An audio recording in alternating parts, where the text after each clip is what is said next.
Sir मैं ये कहना चाहूँगा, दिल्ली भी नज़दीक है, गाजियाबाद में भी सर इंस्टीट्यूट गया हूँ मैं सब जगह। अच्छा। पर लेकिन सर कम पैसे में ज़्यादा ज्ञान मिलना वो आरपीपी इंस्टीट्यूट में मिल सकता है। देख के भी आया था, वहाँ पे डेमो भी लिया हूँ 2-3 इंस्टीट्यूटों में। और अच्छा। उसके बाद यहाँ पे आया था, यहाँ पे आके पता चला सर कम पैसे में ज़्यादा पढ़ाई का आनंद जो ले सकता है वो आरपीपी इंस्टीट्यूट आ जाए। तो ऐसा तो नहीं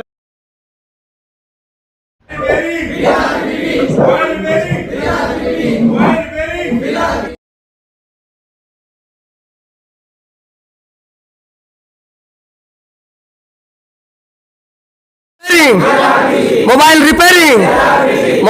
मेरा नाम मुबश्शिर अली है। मैं आप फ्रेशर थे या काम कर रहे थे? नहीं, मैं काम कर रहा था। अच्छा, काम कर रहे थे। तो आपने कोर्स करने की क्यों सोचा? सर कोर्स करने का इसलिए सोचा क्योंकि हम जो काम करते थे वो सिर्फ अंदाजे से करते थे, क्योंकि हमने जो दूसरी शॉप पे रह के सीखा था वो सिर्फ अंदाजे से सीखा था। कहाँ से कहाँ जंपर मारना है काम हो जाएगा, मगर क्यों मारना है ये कुछ पता नहीं है, किस लिए मारना है कुछ पता नहीं है। मतलब काम करते थे थोड़ा बहुत, मगर सब अंदाजे से करते थे। तो क्या कहना चाहेंगे? जो आना चाहते हैं मैं तो उनसे यही कहना चाहूँगा कि आप अगर सीखना चाहते हैं, मेहनत करना चाहते हैं, तो आइए। आपके लिए बहुत ही अच्छा इंस्टीट्यूट है ये। यहाँ पे पैसे भी कम हैं, आपका कोई ज़्यादा खर्चा भी नहीं होगा और काम भी आप बहुत अच्छा सीख जाएंगे, अच्छी नॉलेज आपको मिल जाएगी। यहाँ तक कि चिप सर तो करते ही हैं, सर तो ग्रेड है। मैं तो अपने तौर पे कहूँगा, ऐसा नहीं है कि सर सामने तो मैं तारीफ़ कर रहा हूँ, ऐसा नहीं है।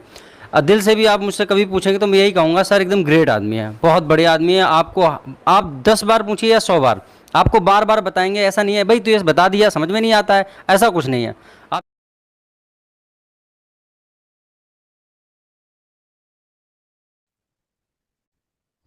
देखिए दोस्तों, आप सभी का फिर से हमारे एक नई वीडियो पर स्वागत है। आज हम बात करेंगे चार्जिंग से संबंधित। आप चार्जिंग को लेकर परेशान है, कोई भी एरर आता है, आप उसे कैसे रिपेयर करें।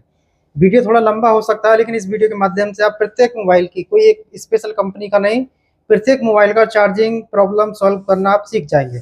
अभी आप यहाँ देख रहे हैं 12 अगस्त और सितंबर का जो बैच है हमारा फुल है, ठीक है। अब इस समय चल रहा है सितंबर का, जो कि बिल्कुल फुल है। आप आना चाहते हैं तो 12 अक्टूबर, नवंबर, दिसंबर की बुकिंग करा सकते हैं। अक्टूबर के अंदर आधे से ज़्यादा सीटें बुक हो चुकी हैं। अभी जो हमारा फीस है टोटल 19,200 है, रहना खाना नाश्ता टूल किट फ्री है। 19,200 इसी साल रहेगा दिसंबर के 2024 तक।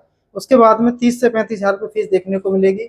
ऑनलाइन का फीस 3,000 रुपये। 2 नंबर जो देख रहे हैं, इन्हीं नंबरों पर ही कॉल या मैसेज करके आप सीट बुकिंग करानी है। ऑफलाइन की बुकिंग के लिए आपको आधार कार्ड भेजना होगा, 1,000 रुपये भेजने होंगे। 19,200 जो कोर्स का फीस है आपकी आने के बाद जमा होगी।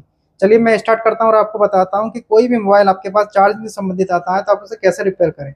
इसके लिए आपको पहले से थोड़ी जानकारी होनी चाहिए। कुछ सर्किट मैंने लिया है, पहले आपको सर्किट अच्छे से समझना है और देखना है। यदि आप सर्किट समझ लेंगे तो प्रत्येक मोबाइल का आप रिपेयर आसानी से कर पाएंगे। इसको क्या कहते हैं, जो आप इसको देख रहे हैं इसको कहते हैं चार्जिंग जैक यानी कि सीसी। इसको आप देख रहे हैं इसको कहते हैं बैटरी, और इसको कहते हैं बैटरी कनेक्टर। ये आईसियां होती हैं, ये आईसियां होती हैं। बाकी के जितने भी आप देख रहे हैं ये कंपोनेंट होते हैं इनके अंदर। होता क्या, जब इसमें चार्जर आप लगाते हैं, चार्जर लगाने के बाद चार्जिंग जैक के अंदर 5 वोल्ट इनपुट में एंट्री करते हैं। इसके बाद कुछ कंपोनेंटों के माध्यम से आईसी में जाते हैं, फिर यहाँ पे जाता है।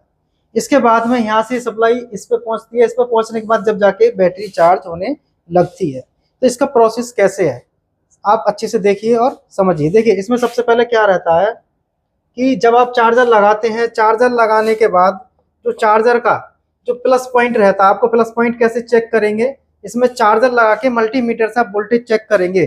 कोने से कोने के पॉइंट पे, इधर ग्राउंड मिलेंगे आपको, तो कोने से कोने पे आप चेक करेंगे तो 5 वोल्ट देखने को मिलेगा, ठीक है। मीटर बजर मोड पर लगाने के बाद आप इसको कैसे चेक करेंगे, इसकी जो लाइनें रहती हैं आपकी इस तरीके से होती हुई कुछ कंपोनेंटों के माध्यम से ऐसे लाइन आपकी एंट्री करती है इसके अंदर। अब आप यहाँ पे देखेंगे कि यहाँ पे 2 कैपेसिटर हैं और एक कॉइल और फ्यूज, कुछ भी हो सकता है प्रत्येक मोबाइल के अंदर। चीज़ों को पहले आप समझें, फिर मीटर से चेक करना मैं आपको बताऊंगा। यहाँ पे जो आप देख रहे हैं इसको कहते हैं ओबीपी। ये ओबीपी आईसी होती है। ओबीपी आईसी के इनपुट में आपको एक कैपेसिटर जरूर मिलेगा प्रत्येक मोबाइल के अंदर, जिस पर कि 5 वोल्ट होते हैं। ये कैपेसिटर इसलिए दिया जाता है क्योंकि जो ओबीपी आईसी को आप चेक नहीं कर पाते, क्योंकि इनकी बॉलें अंदर होती हैं, इसलिए यहाँ पे जो कैपेसिटर दिए जाते हैं एनपीसी। इसके बाद में इसके आउटपुट में आप चेक करेंगे तो यहाँ पे भी आपको एक कैपेसिटर देखने को मिलेगा। जब आउटपुट में यहाँ से लाइन निकलती है, फिर ये कुछ कंपोनेंटों के माध्यम से इस तरीके से आईसी के अंदर इनपुट करती है। पहले आप थ्योरी समझिए, फिर अच्छे से आपको समझ में आएगा। यहाँ पे जो आप देख रहे हैं इसके अंदर क्या रहता है, ये जो कॉइल है, ये कॉइल यहाँ से कनेक्टेड रहती है और ये जो आपका यहाँ से बीपीएच का सिस्टम रहता है, इसको क्या कहते हैं, बीपीएच, यानी कि बैटरी का फेस या बैटरी सिस्टम भी कह सकते हैं। इसके बाद यहाँ से एक अलग लाइन निकलती है इस तरीके से और बैटरी के प्लस को जाती है। अब आप यहाँ पे ध्यान से समझें और देखें, देखिए इसमें क्या रहेगा आपका, मैं यहाँ पे एक मल्टीमीटर का एक फोटो लेता हूँ, फिर आपको मैं बहुत सारी चीजें आपको अच्छे से समझाऊंगा। अब हम कोई भी मीटर को ले सकते हैं यहाँ पे। अब यहाँ पे आपको क्या ध्यान देना है, देखिए बहुत सारी चीजें आपको अच्छे से समझनी है। जैसे आप देख रहे हैं, इसमें हमने एक मल्टीमीटर का फोटो यहाँ पे लिया। जो फोटो आप यहाँ पे देख रहे हैं, इसको क्या करेंगे, सबसे पहले क्या करना है, मीटर आपको लगाना है बजर मोड पे, ध्यान रखना। मीटर बजर मोड पे लगाने के बाद एक पिन आप इसकी कहीं भी ग्राउंड कर सकते हैं, काली वाली। लाल वाली जो प्रोब है, इस प्रोब से आप उठा के लेके जाएंगे, इस प्रोब को यहाँ पे देख सकते हैं, इस तरीके से एक पिन ग्राउंड कर दिए। दूसरे पिन से आप यहाँ पे रख के चेक करेंगे, जो ग्राउंड होगा उस पर क्या होगा, बीप आएगा। ठीक है, क्योंकि एक पिन कहाँ है, ग्राउंड है, दूसरा कहाँ रखे, ग्राउंड से, तो ग्राउंड से ग्राउंड को बीप आएगा। लेकिन आप जैसे ही यहाँ पे आप रखेंगे तो इसमें बीप नहीं आएगा। इसमें आपको 500 से 700 के बीच में, 500 से 700 के बीच में स्क्रीन पर 620 720 जिस तरीके से देख रहे हैं, इस तरीके से रीडिंग देखने को मिलेगी। रीडिंग आने का मतलब ये नहीं होता चार्जिंग सेक्शन ओके है।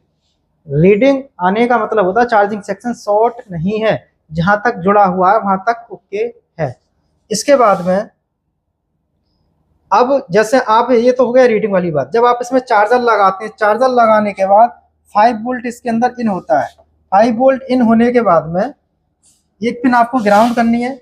एक पिन ग्राउंड करने के बाद क्या करेंगे, दूसरे प्रोब से आप यहाँ पे चेक करेंगे वोल्टेज। यहाँ पे आपको स्क्रीन पर 5 वोल्ट, किसी में 6 वोल्ट आपको दिखाई देगा। एक पिन ग्राउंड है तो ग्राउंड से ग्राउंड जुड़ा है, आप यहाँ भी जोड़ सकते हैं, कोई दिक्कत नहीं है। चार्जर लगाने के बाद 5 वोल्ट की सप्लाई आपको जैक पे मिलनी चाहिए। ठीक है, इतना ध्यान रखना है। इसके बाद में क्या करना है, इसका जो एक पॉइंट आप ये परमानेंट ग्राउंड कर दें, जब लाइन शॉर्ट ना हो, और चार्जर इसके अंदर आप लगा के यहाँ पे छोड़ सकते हैं। चार्जर को लगा के छोड़ दो। चार्जर को लगा के छोड़ने के बाद में जो इसकी पिन थी, जब यहाँ 5 वोल्ट है तो ओबीपी आईसी के इनपुट में इस तरह पे आप देखेंगे तो आपको यहाँ पे 5 वोल्ट देखने को मिलेगा। ये 5 वोल्ट क्यों आ रहा है, क्योंकि इतना सर्किट ओके है। प्रत्येक मोबाइल के अंदर 2G से 5G तक ओबीपी आईसी के इनपुट में 5 वोल्ट आते हैं, तो इसका इनपुट ओके है। ठीक है, ध्यान रखना, बहुत सारी चीजें क्लियर होंगी इसमें। दूसरी चीज, चार्जर लगाने के बाद देखिए, चार्जर लगाने के बाद में चार्जर जो आप लगाते हो, चार्जर की लाइट बंद होती है। तो इसका मतलब क्या है, चार्जर लगाने के बाद चार्जर की जब लाइट बंद होती है इसके अंदर, तो इसकी प्रॉब्लम क्या है, हो सकता है ये शॉर्ट हो। जैसे ही आप इसके अंदर यहाँ पे चार्जर के 5 वोल्ट डालते हैं और ओबीपी आईसी के माध्यम से ये इसमें इनपुट करेगा, जब आउटपुट में वोल्टेज जाएगा, यहाँ जाने की जगह यहीं पर शॉर्ट हो गया, जिसकी वजह से चार्जर सर्किट शॉर्ट हो चुका है। तो मीटर से आप चेक करेंगे, यहाँ पे रीडिंग आएगी, जीआर आएगा, लेकिन जब चार्जर लगा के चेक करेंगे तो इस पॉइंट पर आपको जो चार्जर होगा वो बंद हो जाएगा। तो आप समझ लेना ओबीपी आईसी का आउटपुट में शॉर्टिंग है। दूसरी चीज देखिए, यही प्रॉब्लम दुकान पे सबसे ज्यादा आती है। अब बैटरी को चार्ज करने के लिए, यानी कि बैटरी को स्टोर करने के लिए, इस पर कम से कम आपको 3.7 से 4.12 की सप्लाई आपको यहाँ पे चाहिए बैटरी के प्लस पॉइंट पे। चार्जर लगाने के बाद ये वोल्टेज आते हैं, लेकिन किसी मोबाइल के अंदर क्या होता है, ये वोल्टेज धीमे धीमे डाउन होते हैं। तो आप ये ना समझे चार्जिंग आईसी खराब है। उसके अंदर क्या करना होगा, आप उसके अंदर बैटरी को आप यहाँ पे जोड़ दें। ठीक है, बैटरी को जैसे आप यहाँ पे जोड़ देंगे, अब चार्जर लगा के वोल्टेज चेक करें। जो बैटरी चार्ज होगी, मान लो बैटरी के अंदर 3.7 वोल्ट है और चार्जर भी लगा है, बैटरी भी लगी, तो इस लाइन में आप एक पिन ग्राउंड करके मीटर से इस लाइन में किसी भी कंपोनेंट पे वोल्टेज चेक करेंगे तो आपको 3.7 नहीं, आपको इसमें मिलेगा 3.9। ठीक है, 3.9, 4.12, इस तरीके से कुछ एक वोल्टेज मिली वोल्ट के करीब में यहाँ पे बढ़ के मिलेगा। तो इसका मतलब है कि चार्जिंग आईसी आपकी एकदम ओके है। ध्यान रखना इस चीज का, जो चीज मैं बता रहा हूँ अच्छे से समझना है, जब जाके आपको ये चीजें चेक करनी होंगी। इसके बाद में यहाँ पे वोल्टेज इतना नहीं आता है, 0 आता है। यहाँ पे इसकी जगह 0 वोल्ट आते हैं, तो इसका मतलब है इसका कोई सीरीज का कंपोनेंट खराब है या फिर आईसी अंदर से खराब है। कंपोनेंट खराब है तो आपको बदलना है, और कंपोनेंट ठीक है, लाइन पूरी ठीक है, फिर भी प्रॉब्लम है, तो इस आईसी को आप रिवॉल्व करके देख सकते हैं। ठीक हो गया तो ठीक है, नहीं तो फिर आपको आईसी बदलनी पड़ेगी। ठीक है, इसके साथ में मैं आपको कुछ चीजें और बताता हूँ अच्छे से। यहाँ पे देखिए, आप यहाँ पे देखेंगे ये जो आईसी है, जो बैटरी कनेक्टर से जो लाइन रहती है, ये तो आपको हो गया ग्राउंड। इसके अंदर ये एक लाइन रही यहाँ से, और एक लाइन आपकी ये रही। एक लाइन होती है इसमें थर्मल की, एक होती है आईडी की, यानी कि बैटरी आइडेंटिफिकेशन डिवाइस।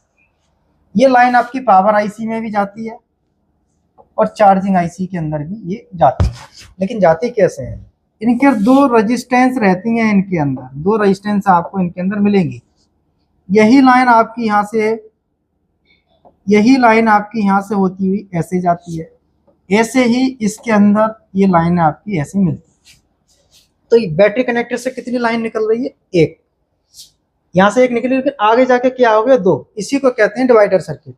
अब इस डिवाइडर सर्किट के अंदर खराब होने से प्रॉब्लम आपकी हाई टेम्परेचर लो टेम्परेचर की प्रॉब्लम बनती है। जो थर्मल की जो लाइन आप देख रहे हैं इसके अंदर, थर्मल की लाइन से किसी भी फोन के अंदर, सैमसंग के अंदर, ओप्पो वीवो के अंदर high temperature low temperature problem देखने को मिलेगी। ये 2 तरीके से आती है। बैटरी की लाइन खराब होने से भी आती है, चार्जर लगाने के बाद इन लाइनों में खराबी होने से भी प्रॉब्लम बनती है। तो यहाँ पे जो है कुछ चीज़ें मैंने आपको बताई हैं, समझ में आया होगा, अच्छा लगा होगा तो वीडियो को लाइक करें, चैनल को सब्सक्राइब करें।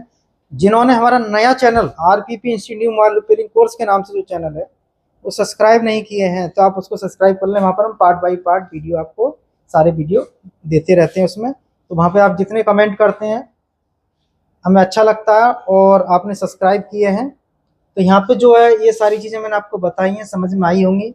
दूसरी चीज़, जो बीपीएस जो लाइन देख रहे हैं आप, यहाँ पे जो बीपीएस जो लाइन है, यहाँ पे आप वोल्टेज चेक करेंगे तो 3.7 वोल्ट मिलेगा इतने पॉइंट में, जहाँ मैंने येलो बनाया। इस साइड पे आप चेक करेंगे तो यहाँ पे आपको 8 से 9 वोल्ट के बीच में देखने को मिलेगा कैपेसिटर के दूसरी तरफ। कब? जब यहाँ पर चार्जर लगा होगा, जब ये वोल्टेज आपको देखने को मिलेगा। तो वीडियो देखने के लिए आप सभी दोस्तों का बहुत बहुत धन्यवाद।